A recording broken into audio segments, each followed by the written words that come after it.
एक बार ये अवसर हम दे रहे हैं और अंतिम बार अवसर दे रहे हैं कि अब इस मामले को सेटल कर दिया जाना चाहिए, जिससे कि वो भी अपना काम कर सकें, अपना घर बना सकें, रह सकें और रोज की मुकदमेबाजी से बच सकें जिसमें उनका पैसा न खर्च हो। सर, आबादी नियमावली को लेकर चर्चा हुई थी, इसमें किसानों को क्या फायदा होगा? देखिए, आज तक यमुना में जितने केसेस पहले लीज बैक के हुए थे, जितनी शिफ्टिंग हुई थी और जितने केसेस की हमने सुनवाई की थी, उस सभी को हमने एक डॉक्यूमेंट कर दिया, एक पूरी बुकलेट बना दी हजारों पेज की, जिससे कभी भविष्य में ये ना हो कि ये कागज नहीं है, फाइल गायब हो गई। तो एक तो फाइल गायब होना खत्म हो गया, हर आदमी जो आबादी क्लेम करता है उसकी फाइल है, सही या गलत का विनिश्चय उसका अगला चरण है।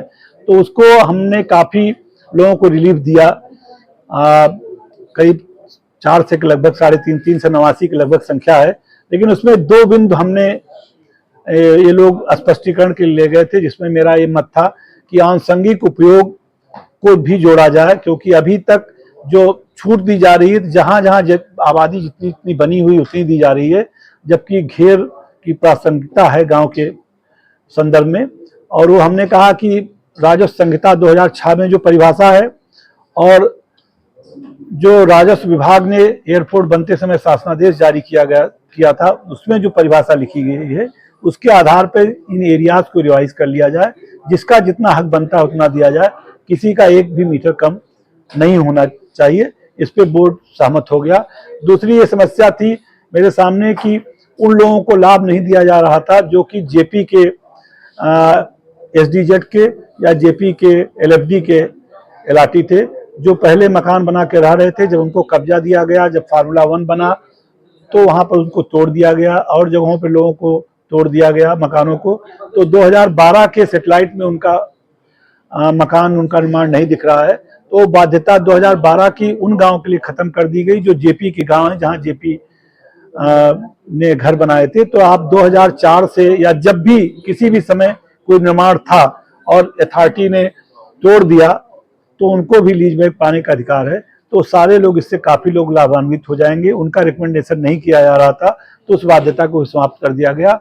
और इसको पूरे तरीके से लागू करने के लिए 27 जून को एक स्पेशल बोर्ड 11 बजे होगी, जो कि ये सभी लीज बैक, सभी शिफ्टिंग के सभी चीजों को रिलीज कर देगी, प्रकाशित कर देगी। वैसे सैद्धांतिक रूप से सबका अनुमोदन आज हो गया है। सर, जेवर क्योंकि अब लगातार विकसित हो रहा है, ऐसे में ऐसे में आपने एक पुलिस स्टेशन और 2 फायर स्टेशन की भी, वो क्या है सर उसके बारे में? देखिए, आपने पुलिस को एक सेक्टर 32 में एयरपोर्ट से सटा हुआ फायर स्टेशन दिया है 7,458 स्क्वायर मीटर में, और एक सेक्टर 18 में दिया है। लगातार जब आबादी आएगी तो फायर स्टेशन की आवश्यकता महसूस होगी। एक फायर स्टेशन हमने पहले भी दिया है, 1 रुपये भी दिया है, निःशुल्क दिया है।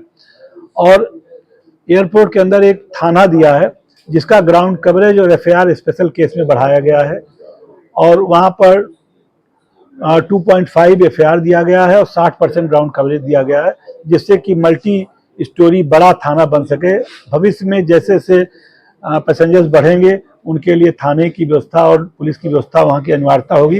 हालांकि सिक्योरिटी सीआईएसएफ संभालती है, लेकिन बाहरी आउटस्कर्ट जो कंट्रोल होता है वो पुलिस का होता है। केस पुलिस दर्ज करती है, एफआईआर पुलिस दर्ज करती है, सामान गायब होता है तो पुलिस दर्ज करती है। तो एक संपूर्ण थाना वहाँ होना बहुत जरूरी होता है, उसको दृष्टि रखते हुए ऐसा किया गया है। अपैरल सेंटर में आपने कुछ क्लस्टर में जो है जी, अपैरल पार्क में 81 अलॉटमेंट हम लोगों ने किए थे। उसको नोएडा अपैरल क्लस्टर का नाम भी हमने मंजूर कर रखा है बोर्ड से।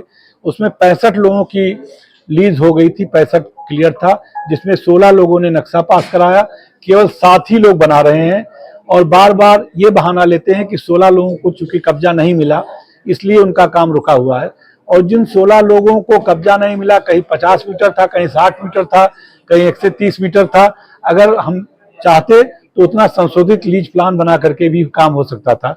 लेकिन इस रोज के शिकायत को सुनने के बाद हमने ये तय किया कि हम 16 प्लाट उसी अपैरल सेक्टर में समायोजित कर दें। तो जो हमारे पास कॉमन फैसिलिटी सेंटर थे, जो हमारे पास फ्लेटेड फैक्ट्री के प्लाट थे, जो पार्क थे, उसमें उन सभी 16 प्लाटों को समायोजित कर दिया गया, जहां 100% भूमि है, जहां बहाने के लिए कोई गुंजाइश नहीं रह गई है। और जो प्लाट हटे हैं, उन प्लाटों में ये फैसिलिटी वापस डाल दी गई, सीएफसी फ्लेटेड फैक्ट्री की और पार्क की। तो और उसी क्लोज एरिया में एनएसी के अंदर ये कर दिया गया। तो अब 81 के 81 प्लाट क्लियर हैं। कल चेयरमैन मेडिकल डिवाइस पार्क और अपरेल पार्क का निरीक्षण करेंगे और ये देखेंगे कि उनके निर्देश के बावजूद भी अपरेल पार्क में क्यों नहीं लोग अपना फैक्ट्री बना रहे हैं। और केवल 16 लोग ही नक्शा क्यों पास कराए, जबकि 65 की लीज हो चुकी है और चेकलिस्ट जारी हो चुकी है। तो इस पे कल कोई हम लोग बहुत ही कठोर निर्णय लेंगे, क्योंकि अब समय आ गया है कि कठोर निर्णय लेके काम किया जाए। इन्वेस्टमेंट के लिए प्लाट यमुना में नहीं है, इंडस्ट्री लगाने के लिए है। ये मैसेजिंग कल से हम लोग शुरू कर रहे हैं। चाहे जो इंडस्ट्रियल पार्क हो, चाहे जो जगह हो, अगर इंडस्ट्री बनेगी तो इंडस्ट्री रहेगी, इंडस्ट्री नहीं बनेगी तो उस आदमी से इंडस्ट्री लेकर के दूसरे इंडस्ट्रीज को दे दी जाएगी। ये अभियान चला के काम होगा।